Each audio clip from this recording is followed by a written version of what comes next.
All right, so we just finished our 9th week of school not that long ago, and so it is time for an official quarter one recap, and I'm going to call this one the one where mom nearly lost her mind. So grab a cup of coffee, let's talk how quarter one went in our homeschool and our plans for quarter two.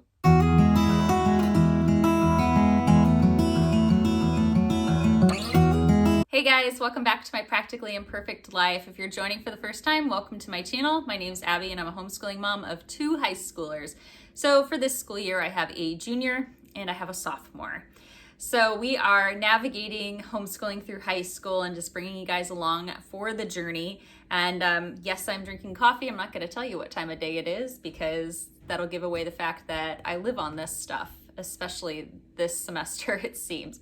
But let's talk a little bit. All right, so quarter one, we started school back in August, and we pretty much schooled consistently until we got to the last week of September. And one of the highlights of quarter one, or the first semester, was that my daughter and I did take a trip to my mom down to Texas, and we did some college tour visits. So that's one of the states where there were a bunch of schools she was interested in.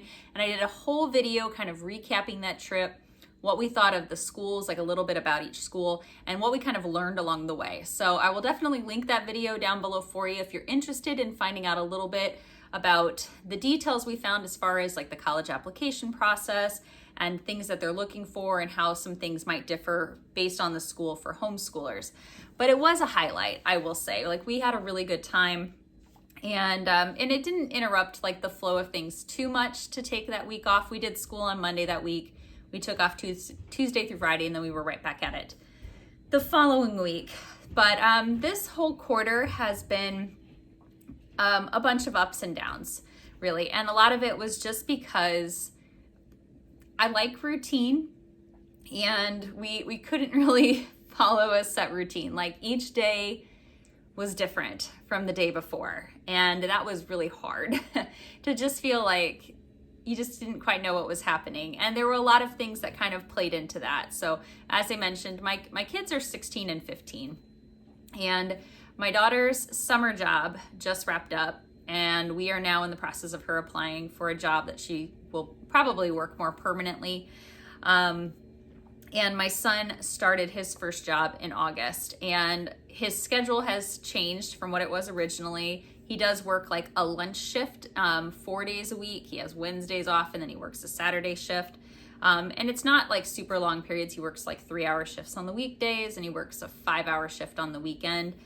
Just age restrictions in our state. But getting used to that was really hard, because it involves earlier mornings for him, which are not his forte. Like, he's not a morning person. And then, stopping for him to go to work, and then having to pick back up. And the fact that we still do group subjects, so we have subjects I do with both of my kids together, it just got a little wonky because, my daughter gets up super early, naturally, and she wants to just jump on in and try to get her stuff done as early as possible. And my son's like slower to wake up. Well, when he first wakes up, it's like, okay, well, let's go do our group stuff before you go to work. And sometimes that's that has happened. We've done our group subjects, in the morning, then he goes to work, and then that way when my daughter's done, she's done. But some days it didn't work out right. Like, we either had something else going on for her, or, one of them had a project that just needed to be, done more immediately during the day. And so then our group subjects got pushed back till after my son got off of work. And then by then my daughter's a little frustrated because she wants to be done for the day.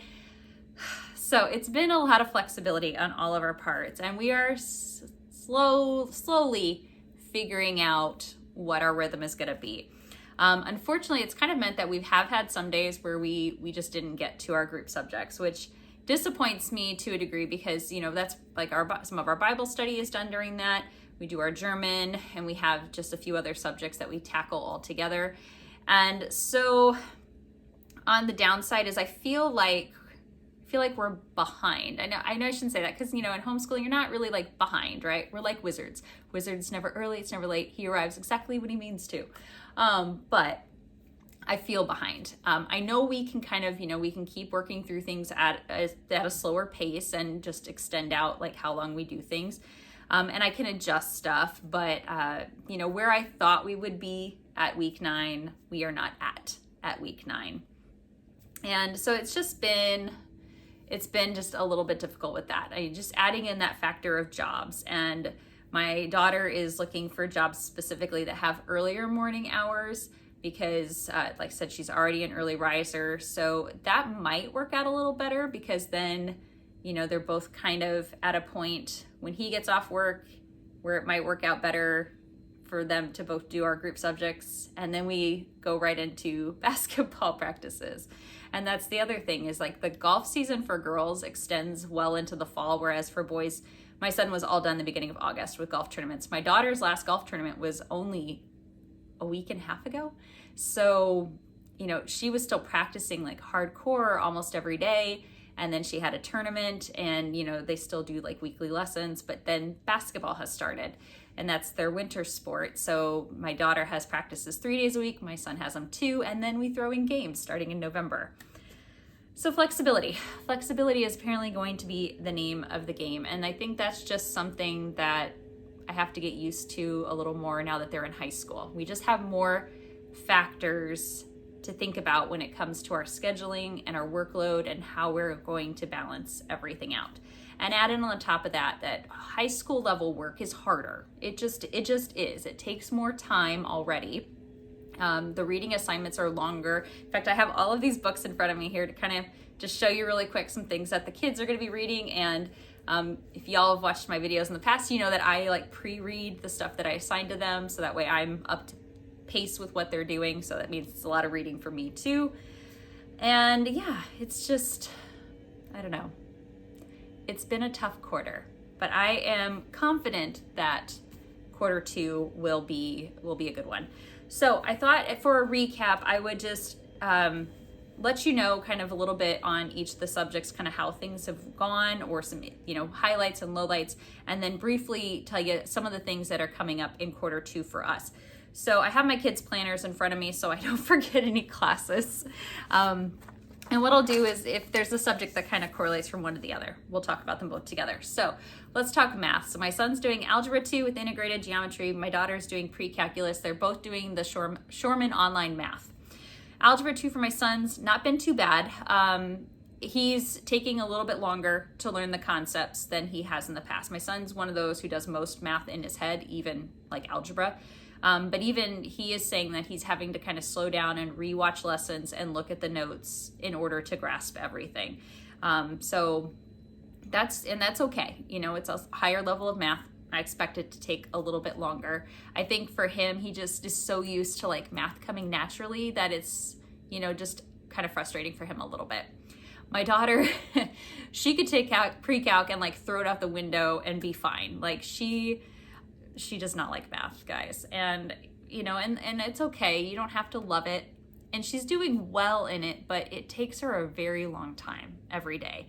Part of that is the first couple of weeks of Shorman were largely review videos. They were long lessons. Like sometimes it was like a 40-minute video. And that was just the lecture. And because if they're reviewing a bunch of different concepts and then jumping into the assignments. Now the lectures are starting to get shorter as we've moved further into the school year, which is great, but the work itself is hard. There are a lot of great resources to help you answer different problems, like in the program, like they will have links right on each problem back to the lecture or back to an example problem, and she is doing that a lot, but she is having me sit down and help her quite a bit.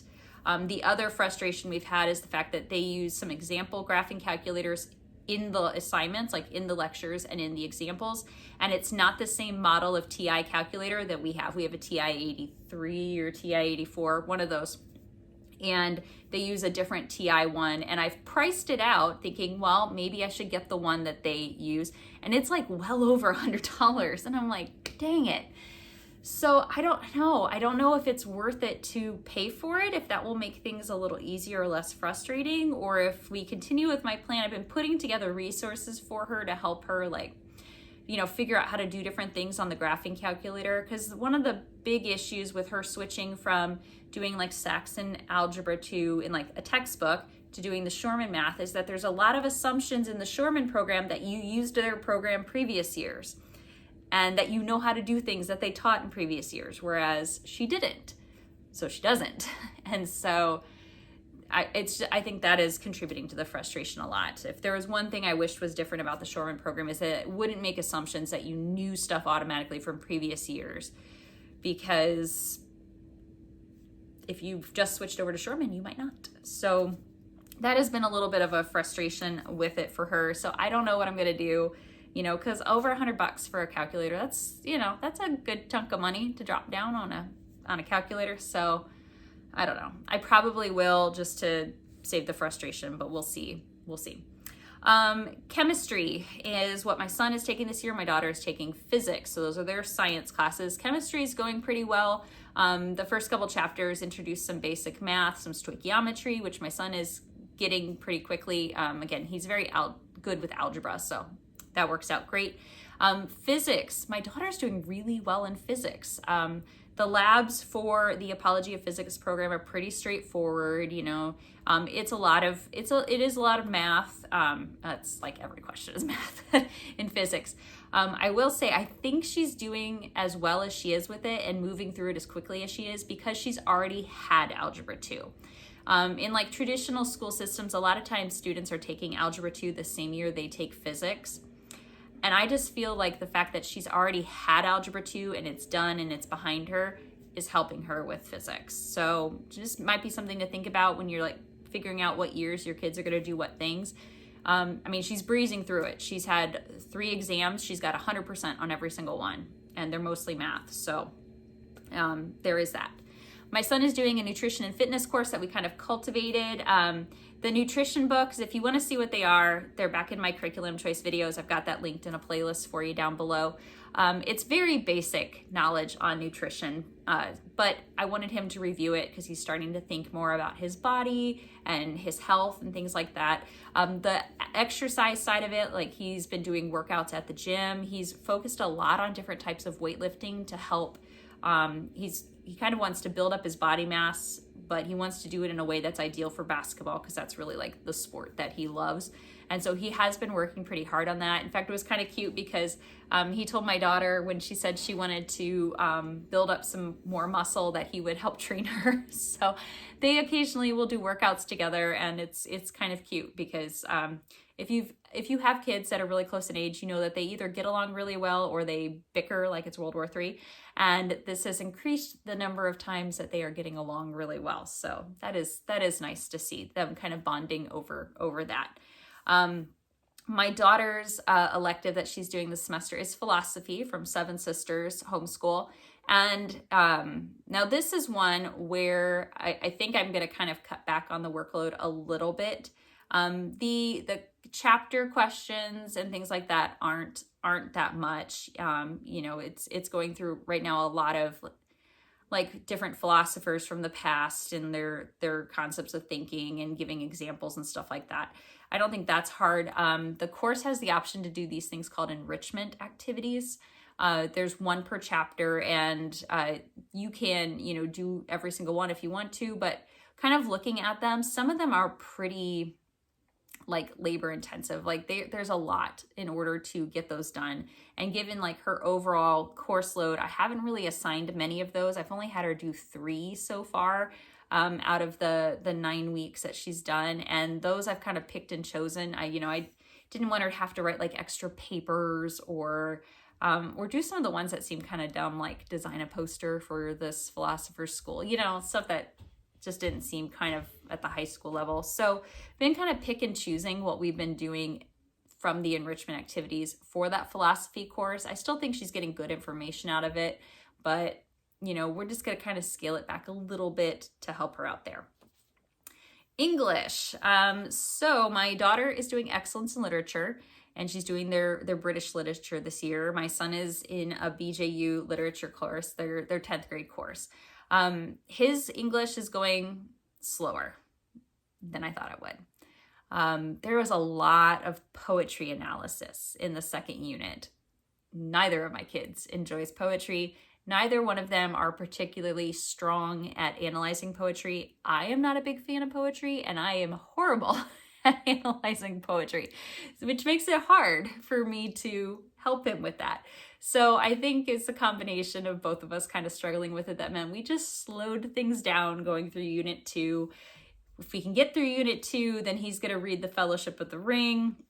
And he really liked The Hobbit, so I think he'll be much happier when we are on Tolkien. My daughter also started off the year with a couple of difficult reads for her English course. So she read Beowulf for the first module. So she does these 1-month modules or like 4-week modules, and there's a main book, and then there's the option for an honors book. So month 1 was Beowulf. We didn't do the honors book, so she just read that.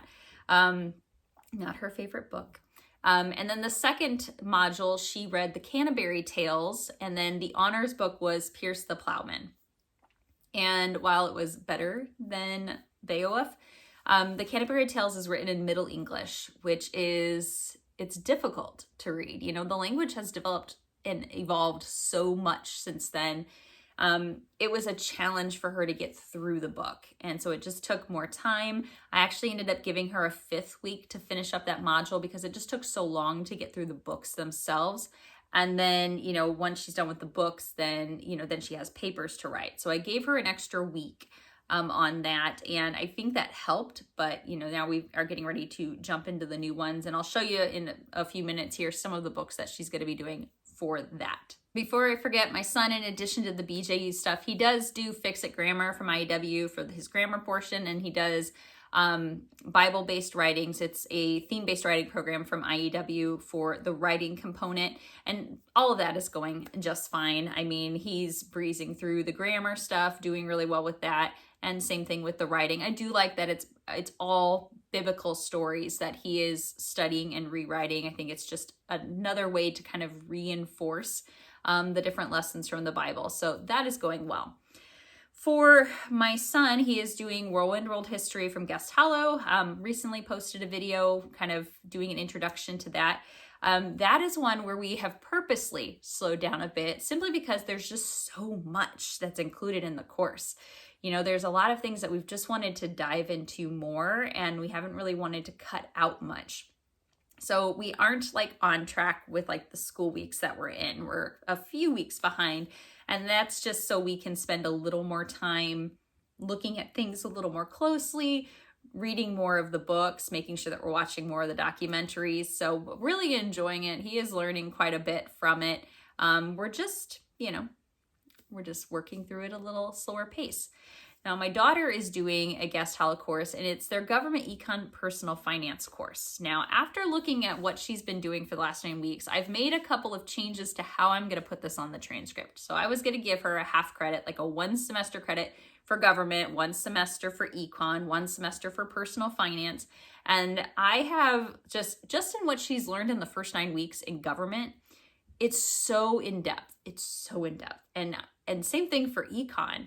So I'm actually going to give her a full 1-year credit for both government and econ for this course. I think it is well justified to do it. And I don't know if I'm going to do it yet as like government and then like advanced government, or if I'm going to do it as like honors government. I might do honors because it is a lot. She's learning so much, and it's really great. But I've also decided that I'm going to add in another half credit for logic, because interwoven into all of this is looking at different types of fallacies and logical thinking. And she has, you know, it's been introduced little bits at a time each week. So it's not a big core component of the course, but there is enough there that I think a half credit logic course is definitely, you know, justifiable.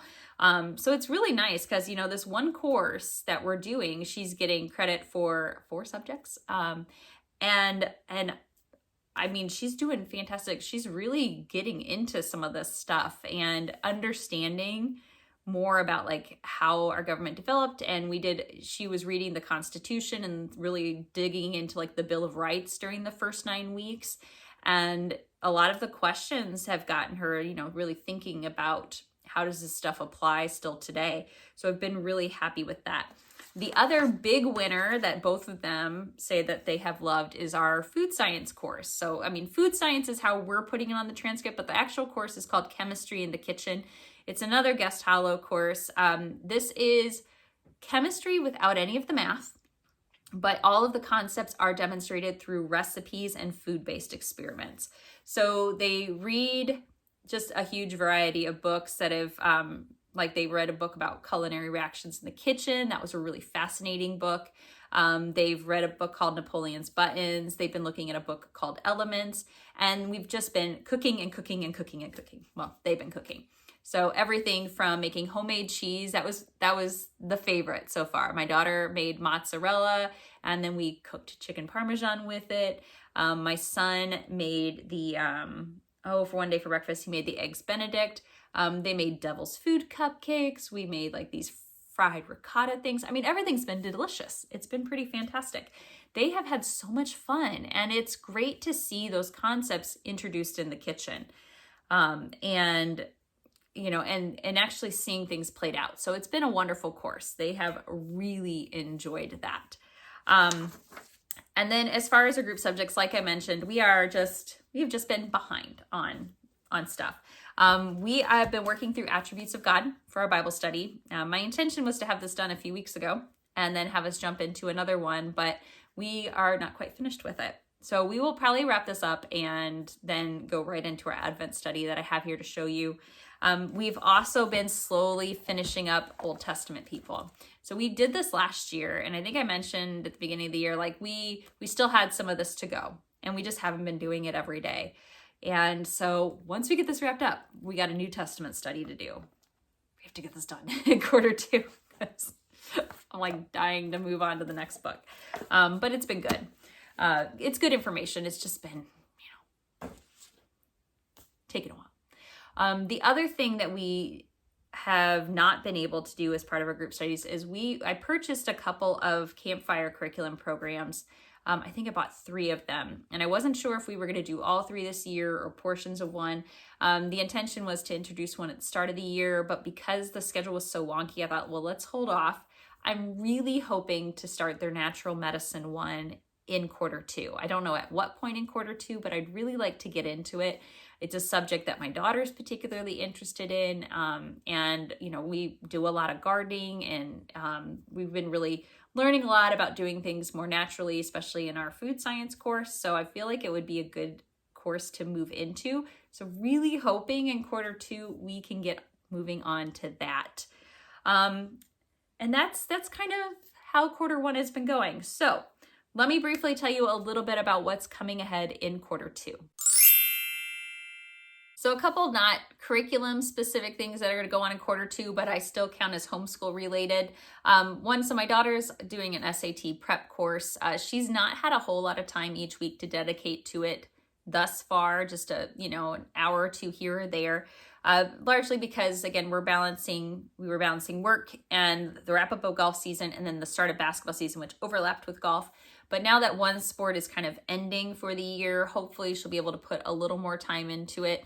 It is self-paced, so it's not like she has to do a certain amount of time each week. But as we get into the winter months, we're definitely going to want her to put some more significant time into that as we creep closer and closer to our spring test dates.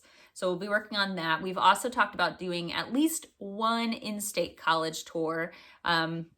And I think we should know which one she wants to do. So we want to just try to do like a, half day, go out there and do a college tour. Because at least the ones in state aren't, something where we need to plan for days off at a time. We can just take a morning or take an afternoon and go. And then, of course, Christmas will fall during quarter 2. Now, we will do some kind of holiday specific stuff, especially since, we take German as a group subject. So we do a lot of study about German heritage and German culture and German Christmas traditions, and we'll lighten up the load on some other subjects to do some more fun things. I will talk more about that probably near the beginning of December. I'm part of a homeschool show and tell series where one of the topics for the beginning of December is like your homeschool through the holiday plans. So I'll get more specific on that, but just know we will do some holiday stuff. We are also going to dive into our Advent studies. So my plan is to go ahead and start that as soon as we're done with Attributes of God, simply because I know we've been moving slowly through things and I want to make sure we get it all done during Advent season. So I'm gonna go ahead and show you the box of all of the stuff I got. So I bought our Advent kit from Daily Grace Co. and I got their big bundle. They had a sale going on, it was half off, so great deal. And I like the bundle, it's got a lot of different things in it, and I won't use everything for my homeschool. Some of it will go to like my church and stuff, but I just wanna show it to you because I think I got some really cute things in the bundle this year. Okay, so first up, the bundle does include 2 mugs, and you can never have too many mugs. Let's see if it'll focus there. There we go, isn't that cute? Just a little pattern there. And then the other one, and I don't know if this will focus on the screen or not. I apologize if it doesn't, guys. So focus, there we go. It's just this really pretty pattern, and it says, good news, great joy. And you can never have too many mugs, especially for the holiday season. So fun little add-on there. They also usually include a tote bag. This is this year's tote bag. It says good news, great joy, has the floral pattern. So I usually will put all of our Advent supplies into this during the season, and then afterwards I'll use it for, I don't know, whatever. Then here is the actual study itself. And their books are just beautiful. I mean, there's so much great information in them, and they include, I don't know, just really pretty pictures and quotes and extra resources in here. I mean, the studies themselves are really fantastic, and we have enjoyed, I think this is our 4th year doing their Advent study, so I'm excited for that. Now, the bundle did come with this version, which is like the general version, and then it came with a men's study. Now, I've already given the men's study off to the husband, so that's already gone from the bundle, but it was included in there. I got another copy of Prayers for Advent, so a place to record and document prayers. I've used that last year. And then it does come with a family version of the devotional. So it's Good News, Great Joy for kids. It covers the same things that the main Bible study covers, except it's like taken it down a level. So this is great if you want to do the study with like the whole family, all ages together. And then the main book is great if you want to deep dive into those same lessons, either individually or with like your older teens. Now, I have a couple of families with younger kids, so I will probably give this to them, or I will take it and I will utilize it as part of the Sunday school classes that I teach at my church. Similarly, it comes with 2 board books this year, the Promise of Christmas and the Promised Ones. These are cute little books. Gotta go to my Sunday school. My kids are a little too old for board books, but they are darling books. Then we get our Advent candle cards. So we do an Advent wreath here at home, and the cards, you know, they just have the candle on the front, and on the back they'll say like week 1, the hope candle. It'll have a memory verse, and then it basically tells you more about like what that candle symbolizes. So for us, this is just something to read each week as we're lighting the new candle, and we'll just do that once a week in our homeschool. Along a similar line, we have these Advent ornaments. So they send us a new set each year. They'll have different sayings or symbols on them, and then we just put them on a little mini tree that we keep down here in the homeschool room. I've saved the ornaments from previous years, and sometimes, like last year, I put on the previous year's ornaments and then I added to it, so I don't know what I'll do this year. But we'll add these onto the tree each day. And then the last thing that we got are Advent cards for little hearts. So these are to introduce your children to the Christmas narrative and what Advent represents. I will probably go ahead and I will give these to a family friend who's got small children. But again, it's just nice because the bundle does include like a lot of things for a lot of different ages. So if you have a wide variety of ages in your family, it's definitely a great option to get like the whole bundle. It's like the best savings, you know, to get the whole bundle. Or you can pick and choose like which things you want and order things individually. I don't know, at the time this video is going up, I don't know if their sale is still going on where things are half off, but if it is, definitely check it out. I'll link Daily Grace Co. and the Advent bundle I got down below. So if you want to check it out, we've just been really pleased with it. Everything's very high quality. It's a great Bible study, and I'm excited to jump into that this season. It just gets me, you know, really in the mood for the Christmas season to jump in and get these Advent studies started. Okay, I already mentioned that my son is going to be hopefully moving into the Fellowship of the Ring soon for English. So we do 2 units of the BJU book, and then we do a novel study. So he did unit 1, he's finishing unit 2.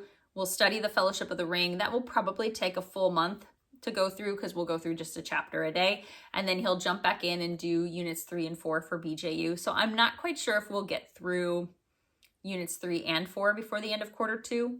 We shall see. My daughter, on the other hand, is moving into her modules. So she's already started module 3 for Excellence in Literature. The main book for that is Sir Gawain and the Green Knight. It gave you lots of options on which translation you wanted. So we got the one written by Tolkien because we like his writing. And then there's a secondary book kind of mentioned as another kind of main book, and that is The Fairy Queen by Edmund Spenser. This is written in verse form, kind of like that. So I don't know how long this will take her to read.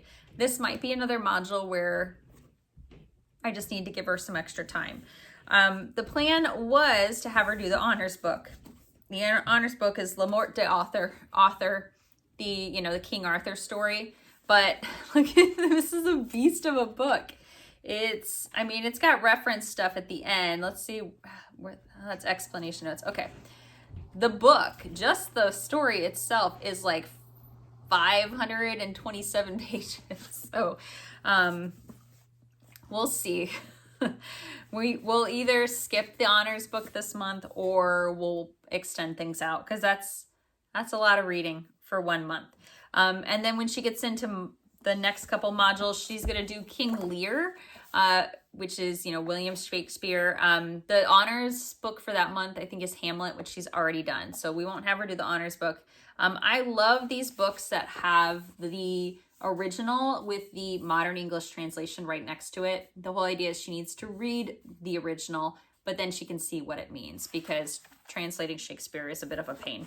And then the module after that is Paradise Lost, which is another pretty hefty book to read. So she'll definitely get through module 3 and module 4. I don't know if we'll have started module 5 by the end or not, but some hefty books. And then for her government econ course, so econ, we are kind of starting to get more into like microeconomics and, some deep diving on those. She's going to read a book called Money Challenge for Teens and the Cartoon Introduction to Microeconomics. So hopefully that's it's literally a cartoon book. So I don't know.